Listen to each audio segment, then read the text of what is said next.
have computers and books and paper and all the resources we need to learn to the best of our ability. And they do the best they can, but they don't have the resources that would help it. And so this is a huge step. Who knows where the drill is? The drill. The headmaster of the school and the teachers had basically given us one room of the school that was devoted to this, which was a terrific thing, because that way, you know, the students could be working there and they wouldn't be disturbed by classroom activity. They designed what they were going to do in advance, but much of it could not be fabricated until we actually got to Tanzania. When we get there, some of the components are hard to find. Do we know what this diameter is? This diameter we are not. No, you don't know. Let's measure that. Could be about. Looks like 4. So basically the idea is that we want to provide them with sort of the equivalent of a digital library in this region, but because of the complete and utter lack of infrastructure, we kind of had to take all the infrastructure with us. So we had to bring the satellites, the power, the computer, everything along. If we burn out a printed circuit board that we built, we've got no capability of building another one. So what do? You bring spares. And you have to have a backup plan, and you have to have 3 backup plans for your backup plan. We've got these big wires we've got to crimp, handling the solar power, so we don't lose too much power in the wire. We took a crimping tool with us to Africa because we didn't know whether we'd be able to get it there or not. Many of the hardware stores there are kind of a little mom and pop shop by the side of the road. There's no Home Depot. Rather comically, there was a shop called Home Depot that we were driving past. I think they were just playing off the American name. It definitely did not look like a gigantic construction supply store. I'm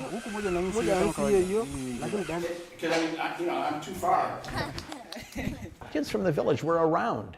And of course, they were fascinated. The students were just really happy that we were there. And they quizzed our students on math problems on the blackboard. Wanted to play with us. Our students played a little soccer with them. They were just all so happy, you know. They didn't have a real soccer ball. Like, instead of a soccer ball, they have a ball of rags. We're sure going to take care of that next time we go back. They were watching the whole time. One of the students brought a little handheld video game on his cell phone. Yeah, they jumped right on that. Most people there had never seen an iPhone or even heard of an iPhone. And he started passing it around to the students. You know, they were just sitting around outside the school as we were working.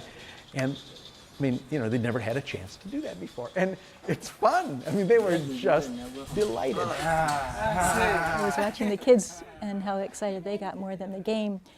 But the amazing thing was he showed them, and before he could even explain it to them how to do it, they had figured it out, and they wanted to try it, and immediately they figured out how to do it. They were all really willing to pick up the technology. They want to learn how to use it. The Tanzanian school kids also helped, you know, they helped digging trenches to put the conduit in, to communicate with the satellite, and just whatever, you know, whatever they could do. I came here and learned about the efforts to set up this solar-powered internet enabled rugged PC. It seemed like a wonderful opportunity. It's a project where we're trying to do some research, trying to gather data, collect information on the overall impacts, the social impacts. Also to give the students an experience. It's a wonderful experience for them to get out and hopefully deploy wonderful new technology solutions that they are developing. The students also have to learn how to build things that are going to work reliably, because they're not going to be right there to take care of it. And they had to think about, how do you design something so that it's not complicated and you don't need a master's degree to run it. Well, the team had been working on some of the wiring things that they could do. It's a great opportunity for them because it's a very hands-on project, so you know they actually get to use what they've learned in the school. The students that went on this trip did not come home feeling like they went to Tanzania as tourists. They did not. We spent 4 hours touring and the rest of the time working. That's a much better experience than to go and spend a few weeks touring, frankly. It's just much more inspiring. In some sense, it's very much like a study abroad experience. Oh, incoming. Except that instead of going and more or less passively studying something, they're going and actively doing something, and they're working with technology that they've already been developing.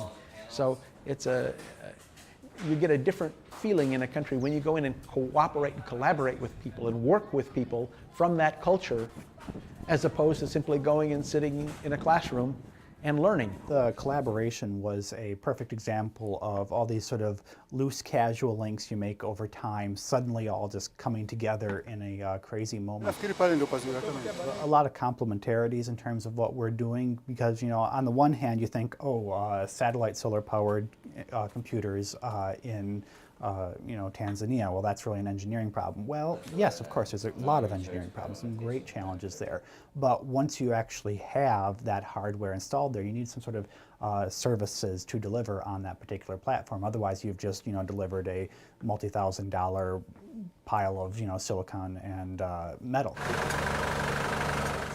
This really is sort of the ultimate multidisciplinary project, where it seems like half the university is starting to get involved in it, just pooling together the variety of different resources.